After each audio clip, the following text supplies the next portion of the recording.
Hello hello et bienvenue sur la chaîne Investir au féminin. Donc aujourd'hui nous sommes avec Judy. Bonjour Judy. Merci de m'avoir fait l'honneur de faire une petite vidéo sur votre chaîne. Avec plaisir. Top.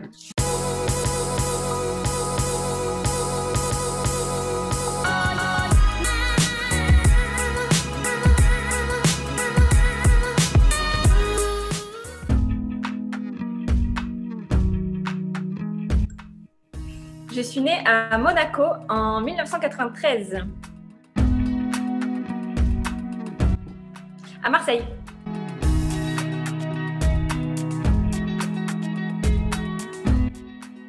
Alors moi, du locatif.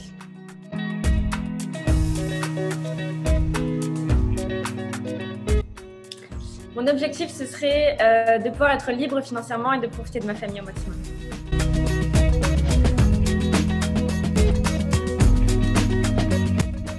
Je pense que l'immobilier, c'est essentiellement un bon tremplin pour réaliser mes rêves.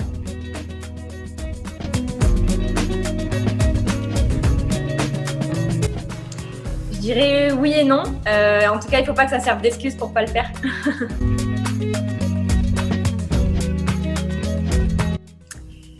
Il y a deux petites choses. D'abord, le cash flow. J'en parle tout le temps. C'est un peu le truc que je veux absolument planifier à l'avance. Et puis sinon, j'ai l'habitude aussi, ça fait rire mon entourage quand je vais en visite, je veux toujours tout péter. Les murs, la cuisine, le truc, je dis toujours ça on va péter, ça on va péter. Alors, est-ce que tu peux nous dire déjà qu'est-ce que tu fais dans la vie? Alors moi, je suis libraire à plein temps. C'est le métier que j'ai choisi, j'ai fait des études pour ça. Et en plus de ça, depuis 1 an et demi, je développe une activité d'auto-entrepreneur dans le milieu de l'édition, donc quand même dans un milieu qui reste dans le livre. Et j'ai dans l'idée effectivement de quitter du coup cet emploi de libraire dans quelques mois/années, on verra bien. Est-ce que tu peux nous expliquer pourquoi tu as investi dans l'immobilier? Oui, alors il y a eu plusieurs phases en fait. Dans mes choix. La première chose, c'est que moi, j'ai été diplômée en 2016. Donc, j'ai commencé à travailler et j'étais hyper contente. Et en fait, au bout de quelques mois, je suis tombée de haut et je me suis dit waouh, mais c'est ça en fait ma vie, ça va être d'attendre le week-end pour pouvoir profiter, ça va être d'attendre mon salaire à la fin du mois et tout ça pendant 40 ans. Et je me suis dit bon, il va falloir que je trouve peut-être quelque chose. J'ai commencé à chercher un petit peu des sources de revenus alternatives, on va dire, à mon salaire. J'ai fait un peu n'importe quoi, hein. J'ai répondu à des sondages sur Internet, j'ai loué mon appart quand j'étais pas là, enfin voilà, tout et n'importe quoi. Et c'est un peu par ce biais-là, finalement, que je suis venue à me renseigner sur l'immobilier. Et en fait, à ce moment-là, ça m'a paru plus accessible que, en tout cas à ce moment-là, que les cryptos ou que la bourse ou ce genre de choses. Et je me suis dit, pourquoi pas? Et en fait, une fois que je suis tombée dedans, j'ai pas réussi à gérer beaucoup de vidéos, je me suis beaucoup formée, etc. Et c'est comme ça que du coup, j'ai investi dans mon premier appartement. Comment est-ce que tu cibles les endroits où tu investis? Alors moi, donc j'ai investi uniquement à Marseille pour le moment, pour plusieurs raisons. La première, c'est que c'est rassurant pour moi parce que c'est une ville que je connais. C'est une ville qui n'est pas facile parce que d'une rue à l'autre, ça change très très vite, mais je connais bien et donc c'est rassurant pour moi. Ça a aussi un gros potentiel parce que c'est à la fois une zone tendue, donc on a beaucoup de demandes en location. Il y a un gros potentiel aussi pour les étudiants parce qu'il y a pas mal de campus et de facs. Et c'est très attractif pour les touristes aussi si je veux faire de la courte durée. Donc tout ça fait que je trouve que c'est une ville pour moi intéressante. Et la troisième chose, c'est que comme je travaille énormément, je manque un petit peu de temps et j'avais besoin que les logements que je loue, puisque je ne délègue rien, soient proches de chez moi. Et donc que je puisse y aller, que ce soit pour une visite ou s'il y avait un pépin. Donc voilà, je voulais que ce soit proche de chez moi. Et comme je vis à Marseille, c'est ce qui m'a paru le plus logique. Est-ce que donc du coup, selon toi, c'est plus difficile d'investir parce qu'on est une femme? Alors, comme je disais tout à l'heure, oui et non. Je pense que c'est un petit peu plus difficile de faire les démarches au départ parce qu'on a parfois face à nous des gens qui ne vont pas nécessairement comprendre ou qui ne vont pas être tout à fait rassurés. Je pense surtout aux agents immobiliers, aux entrepreneurs pour les travaux aussi, qui ne comprennent pas toujours que c'est moi qui décide en fait, c'est moi le boss, il n'y a personne qui va venir confirmer ce que je dis en fait. Donc ça, parfois, c'est un peu compliqué et je sais que ça a pu me faire peur et parfois encore, voilà, ça me demande du temps, de la réflexion du coup pour aller chercher les bonnes informations. Quand il y a un problème aussi, ça me demande de beaucoup prendre sur moi. Et en même temps, j'ai quand même la sensation que c'est beaucoup quelque chose qui est dans le psychisme, enfin je veux dire dans l'environnement. C'est pas quelque chose qui est uniquement factuel. On nous donne l'impression que c'est plus difficile et nous on se complaît aussi un petit peu dans cette idée-là. Et c'est vrai qu'en grandissant, l'idée de la liberté pour une femme, que mes parents ont pu m'inculquer, etc., c'était de pouvoir faire des études, choisir un métier qui me plaisait et j'allais être libre de faire ce métier et j'étais d'accord avec ça. Et je l'ai fait, seulement je me suis rendu compte en avançant que finalement on peut peut-être aller encore plus loin. Et c'est vrai que c'est pas facile à comprendre pour les autres, ça peut freiner. Et en fait, on est tout autant capable que les hommes, enfin que les autres de manière générale. Et donc, j'ai tendance à me dire que voilà, effectivement, le fait d'être une femme, ça peut créer des obstacles, mais il faut plus que ça nous serve d'excuse. Parce qu'aujourd'hui, on peut le faire en fait, on a toutes les armes pour le faire. Ça.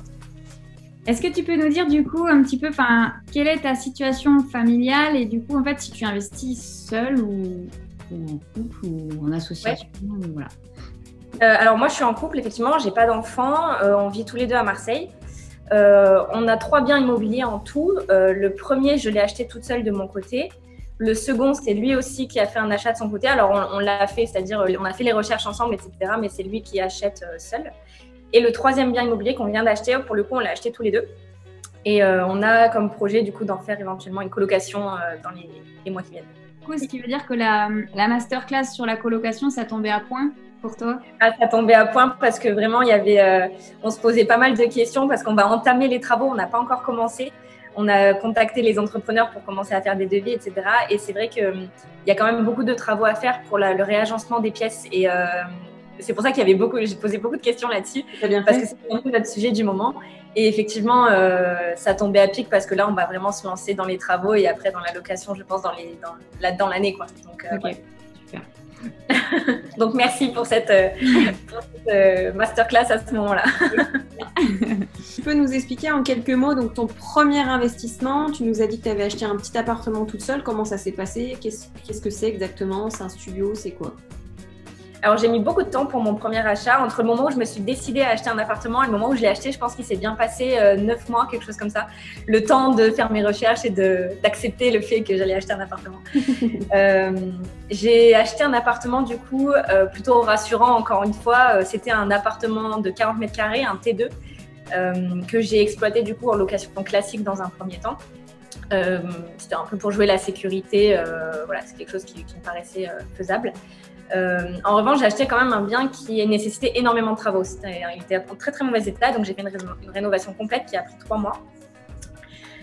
Donc c'était l'achat le plus stressant parce que tout est nouveau, parce qu'il faut apprendre. Et l'avantage de cet appartement, c'est qu'il est bien situé et que donc je vais pouvoir l'exploiter éventuellement en location courte durée aussi dans les. Alors là, cette année, je l'ai pas fait parce que du coup le Covid m'a un peu rebuté aussi, mais l'année prochaine, en tout cas pas cet été prochain, quand mon locataire sera parti. Je vais tenter la courte durée. Ok, génial. C'est une bonne idée, ça marche bien à Marseille.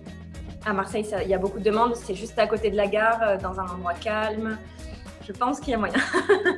Tu peux nous dire un petit peu le type d'investissement que tu as fait? Donc, du coup, le projet, effectivement, c'est courte durée et colocation, du coup, sur l'année ou les 2 ans qui viennent. Et sinon, pour l'instant, c'était que de la location meublée en classique. À l'année classique. Donc, qu'est-ce que tu détestes dans l'immobilier? Alors, j'ai dû sélectionner un peu parce qu'il y a quand même 2-3 petites choses. Heureusement, il y a plus de choses que j'aime que de choses que je déteste. Mais principalement, ce que j'aime pas, c'est devoir rendre des comptes à un banquier, à une copro, à des gens qui n'ont pas forcément confiance dans un projet qui est pourtant viable parce que soit ils connaissent pas, soit ils l'ont jamais fait. Voilà, donc ça c'est quelque chose qui me dérange un peu de toujours devoir me justifier. Et puis bon, comme beaucoup de monde, je crois à la paperasse. Ça c'est pas quelque chose de très agréable à faire. Qu'est-ce que tu aimes, qu'est-ce que tu adores ou qu'est-ce que tu préfères en fait dans l'immobilier? J'aime beaucoup les travaux, enfin surtout les avant-après. Je me projette très facilement aussi pendant des visites. Donc j'aime beaucoup justement imaginer tout ce qu'on peut faire d'un bien. Donc ça c'est quelque chose qui me plaît beaucoup. Et puis je vais me répéter, mais le cash flow, quand ça commence chez moi et que j'entends pas parler de mon locataire et que le seul moment où j'en entends parler c'est quand il y a mon loyer qui tombe, c'est formidable. Est-ce que tu as des mentors ou des personnes qui t'ont inspiré ou qui t'inspirent aujourd'hui? Alors, pas vraiment. Je pense que le mot mentor est peut-être un peu fort pour moi. En fait, je suis sur beaucoup de forums, beaucoup de groupes Facebook. Je regarde énormément de vidéos sur YouTube, par exemple. J'ingurgite en fait énormément d'informations qui viennent d'un petit peu partout. Mais j'ai du mal à suivre assidûment quelqu'un ou à vraiment m'identifier, en fait. Par contre, j'ai suivi pendant un petit moment Florent Fou. Grâce à vous, j'ai aussi découvert Alison que vous avez interviewé aussi pour une vidéo et j'ai commencé à la suivre aussi et je m'intéresse vachement à ce qu'elle fait. Donc, on ne peut pas parler de mentor, mais en tout cas, il y a quelque chose de cet ordre-là. Et après, malgré le fait d'être libraire, je ne lis pas énormément de livres de développement personnel. Donc, j'en ai quand même quelques-uns. Hein, le classique Père riche, Père pauvre, ça, tout le monde doit l'avoir, j'imagine. Après, j'avais acheté aussi Adieu patron. Je ne sais plus qui est l'auteur de ce livre. Romain Caillé, je crois. Romain Caillé. Voilà, qui est aussi hyper intéressant. Mais voilà, c'est pas vraiment des mentors, c'est plus des gens que je suis de manière ponctuelle. L'immobilier n'est pas de tout repos. Est-ce que tu peux nous partager une anecdote, donc une anecdote que tu as choisie parmi toutes celles que tu as déjà vécues, pour la partager avec nous? Ouais, il y en a une qui est vraiment très parlante. Donc, le premier appartement que j'ai acheté, il y a eu déjà 3 locataires dedans en 2 ans. Donc, ça fait un peu de turnover. Et la dernière fois que je l'ai loué, c'était au mois de décembre 2020, donc juste après le confinement du mois de novembre. Donc, ce n'était pas une période déjà très facile pour louer. Et il se trouve que j'ai dû faire 3 salves de visite pour le louer. Donc, j'ai fait une première salve de visite avec 2 personnes. Une qui n'est pas venue et l'autre qui ne faisait pas du tout l'affaire au niveau du projet de location. La deuxième fois, j'ai trouvé quelqu'un qui n'est jamais venu signer son bail. Donc, je n'ai plus jamais eu de nouvelles de sa part. Il a disparu le jour de la signature du bail. Ah, génial. Voilà, c'est ce qui s'est passé. Et donc, j'ai dû faire de nouvelles visites. Et là, j'ai trouvé la locataire actuelle qui est là. Donc, c'était du travail.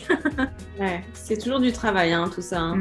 Voilà, ouais, ça prend. Et après, tu verras que l'avantage de la colocation, notamment pour la partie visite, c'est de déléguer cette partie éventuellement à tes colocataires sur place. Aux colocataires, ouais, c'est vrai. Quel conseil tu donnerais à quelqu'un qui débute, qui démarre dans l'investissement pour se lancer?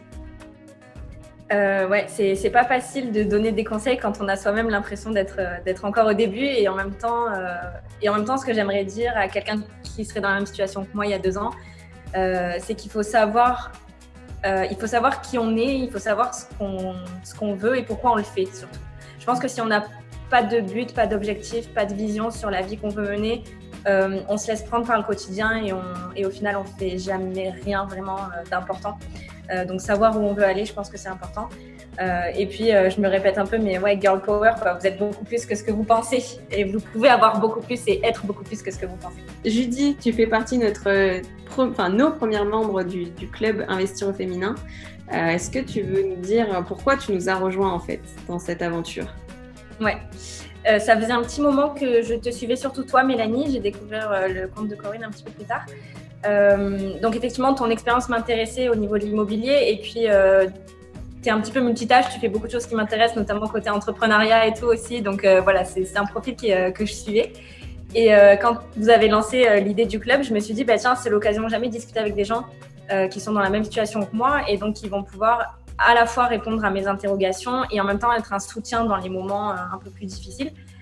Le fait que ce soit un club au féminin, ça m'intéressait aussi justement pour, je pense, le fait qu'on puisse se dire les choses de manière différente, je pense. On ne dit pas de la même chose quand on le dit à un homme, quand on le dit à une femme. Enfin, c'est la sensation que j'ai en tout cas. Les problématiques ne sont pas les mêmes non plus, notamment en immobilier. Et donc voilà, je suis très contente de faire partie de ce club. Les filles sont hyper motivées, on n'est pas beaucoup, mais par contre, qu'est-ce qu'on est à... Ouais, c'est exactement ça. C'est le petit groupe d'irrésistibles gaulois. Gauloises. Oui, gauloises du coup. Je préfère Amazon. Ouais, ou Amazon. C'est irréductible Amazon. Eh ben écoute, tu dis merci pour ce que tu nous as partagé, c'est top. Ben, merci à vous surtout de m'avoir donné la possibilité de le faire. C'était à la fois un bon exercice, une super expérience et je suis sûre qu'on aura plein d'autres choses à se raconter. Super. À très vite pour le prochain challenge. Merci. Merci. Ciao, ciao.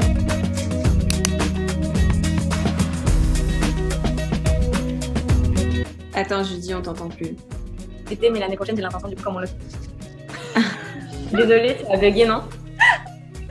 En fait, ça a ressorti tout le texte en mode fusée. Oh non, c'est pas vrai. Non, mais juste le dernier point. Excellent. Eh ben, on a notre bêtisier.